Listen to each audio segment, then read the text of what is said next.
Bueno, buenos días, buenas tardes, no sé exactamente en qué tiempo estaremos ahora mismo, pero bueno, un poco lo importante sí que estoy segura y es de lo que vamos a hablar hoy, ¿no? Vamos a hablar un poco de lo que veis en la pantalla, de un concepto que creo que es interesante y que ayuda muchísimo a resumir lo que está pasando en el mundo en general, lo que está pasando desde la irrupción, desde la entrada de estas nuevas tecnologías que lo cambian todo no solo a nivel de lo más evidente, de que podemos hacer cosas que antes no hacíamos, sino también desde lo más micro hasta lo más macro, hasta la estructura social, hasta la evolución misma de la humanidad, ¿no? De alguna forma, cómo esas tecnologías están, en qué sentidos están yendo. Vamos a ver un poco eso, esa idea de sociedad aumentada, le vamos a llamar, y vamos a ver sobre todo en qué queda el aprendizaje o en qué afecta todo ello al aprendizaje, qué aspectos de nuestra forma de aprender, qué aspectos de la educación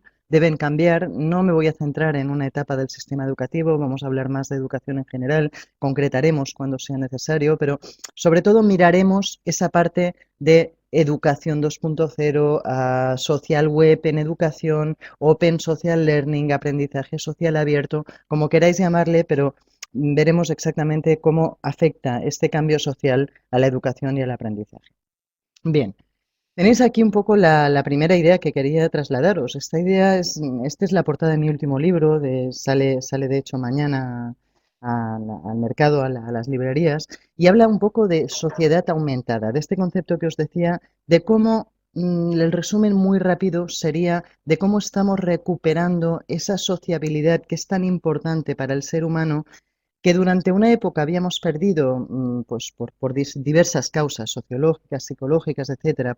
Una de las causas básicas es la de los medios tradicionales, ¿no? Aquellos medios, la televisión, la radio, los periódicos unidireccionales que nos decían las versiones de la verdad estandarizadas, nos trasladaban una sola visión de la realidad y nos apartaban de alguna forma de esas plazas de los pueblos, de esas ágoras que habían sido en algún momento los contextos ideales de la información, ¿no? ¿Cómo hemos cambiado en ese aspecto? ¿Cómo hemos cambiado?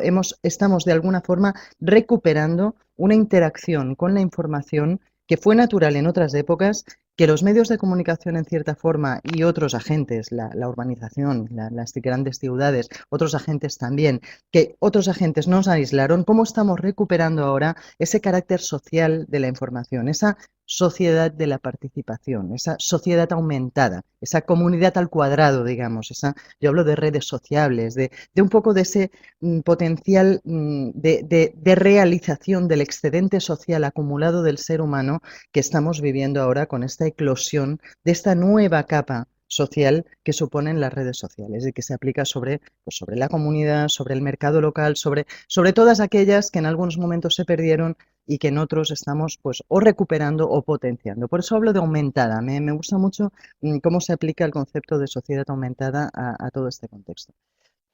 Yo siempre me gusta destacar en este punto, porque es algo que ya hago desde hace mucho tiempo, al hablar de nuevas tecnologías y de cómo están cambiando el mundo. Al hablar con padres, sobre todo, yo siempre les recordaba, les decía, es que debemos olvidar ya un poco el concepto de TIC o debemos, aquella idea de que los nativos digitales eran muy hábiles en TIC. Era cierta, posiblemente sean muy hábiles en TIC, pero no lo son tanto, y por lo tanto el mismo Prensky, sabéis que renunció al concepto de nativos digitales, no lo son tanto en TAC y sobre todo en TEP.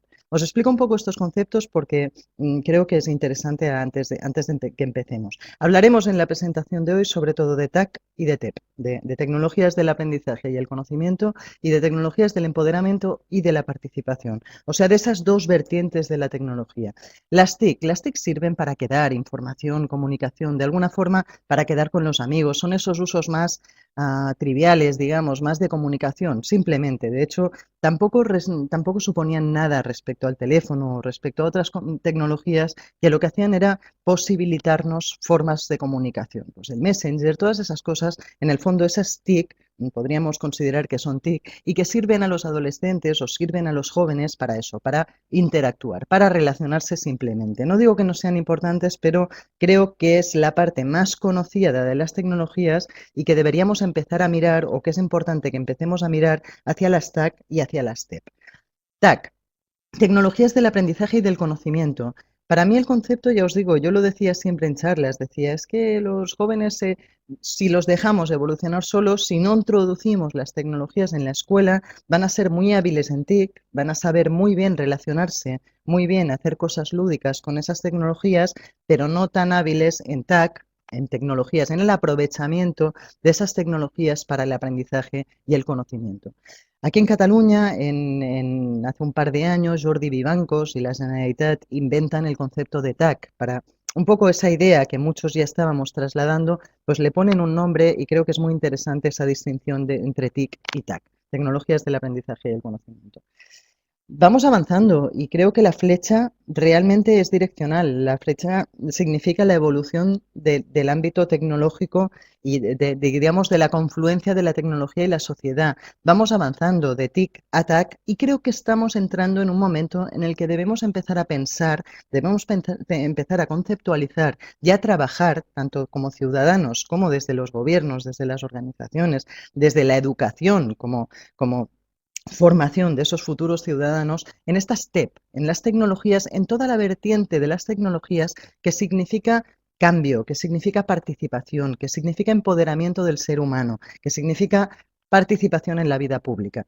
Hemos vuelto a la vida pública, hemos vuelto al ágora y además tenemos ahora unas tecnologías, una serie de tecnologías, de entornos colaborativos que nos hacen mucho más fácil que nunca trasladar la voluntad popular a las instancias de poder, por ejemplo. Vamos a intentar educar, a aprender a usar esas cosas.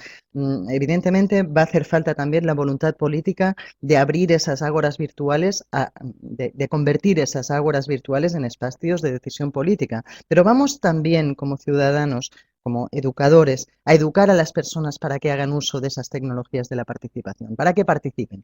Educar la participación va a ser la base, el hilo conductor. Educar en la sociedad aumentada es educar la participación, es el hilo conductor del resto de mi conferencia. Veis aquí, pues, cómo realmente tienen unos instrumentos, unas metodologías asociadas. Cuando pensamos en TIC, a mí me hace pensar en redes personales de aprendizaje, en comunidades. Cuando pensamos en TAC, ampliamos un poco el concepto e incluimos entornos personales de aprendizaje. Creo que el entorno personal de aprendizaje incluye la red personal de aprendizaje.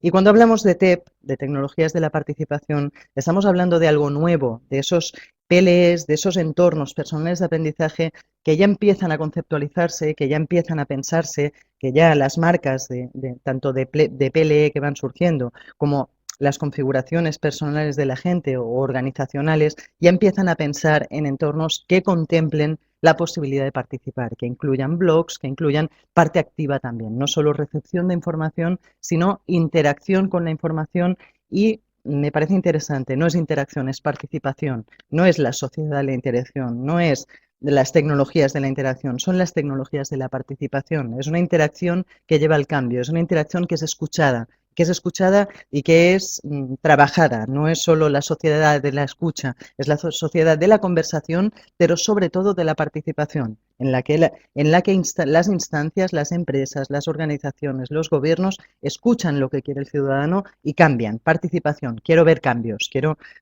es esa parte, yo a veces hablo del individuo conectado, es esa parte que en el fondo todo esto nos devuelve a la individualidad, nos devuelve a que el individuo quiere algo a cambio, quiere reforzar su ego, quiere participar, quiere recibir algo a cambio de todo esto que aporta. En fin, son conceptos que iremos viendo con un poco más de calma, pero que se incluyen en este gráfico y que son interesantes a la hora de entender esta evolución del entorno tecnosocial y de conocimiento, como veis aquí. Como conceptos, yo siempre digo que en esto de las TIC y el aprendizaje, si hay algo que no podemos dudar, es que está realmente llamemos las TIC, incluyendo en ellas todos los conceptos que veis aquí, lo que están haciendo de alguna forma es hacer realidad viejas utopías educativas que no eran posibles, que eran muy bonitas en cierta época, que eran muy bonitas de formular y que, no sé, recuerda Freire y la pedagogía de la pregunta, estaba muy bien hablar de que, y lo veremos al final, de que hay que ir hacia una sociedad de la pregunta, no tanto de la respuesta, ¿no? Ahora que tenemos todas las respuestas disponibles, vale la pena que nos hagamos las preguntas adecuadas. Esto ya lo decía Freire, por ejemplo. Lo que pasa es que ahora quizás tengamos posibilidad de hacerlo como nunca antes. Decía Asimov que en algún momento tendríamos a nuestra disposición una biblioteca universal de recursos para el aprendizaje, de respuestas, de posibilidades de investigación. Falta ahora hacernos las preguntas adecuadas. Lo que antes eran ideaciones o sueños de Asimov y utopías educativas, tanto de Illich como de Freire, de un montón de pedagogos y autores, hoy en día creo que gracias a las tecnologías se están haciendo posibles o se están haciendo realidad. Un poco es en este sentido, por ejemplo, yo creo que la zona de desarrollo próximo de un Vygotsky, siempre preocupado por el carácter social del aprendizaje, un Vygotsky cuyas ideas básicas, recordáis, que incluían el hecho de que el aprendizaje era situado, dependía de cada contexto, de que no aprende, evidentemente, no podemos fijarnos en los mismos objetivos para el aprendizaje de un niño de una tribu de los Urales y de un niño de nuestro contexto. Ese Vygotsky que miraba esa parte social del aprendizaje ve cómo las posibilidades se amplían enormemente. Por eso os pongo aquí el concepto de ampliación de la zona de desarrollo próximo, porque creo que sí que si algo caracteriza la evolución en la confluencia de tecnología y aprendizaje es esa ampliación espectacular de la zona de desarrollo posible del ser humano.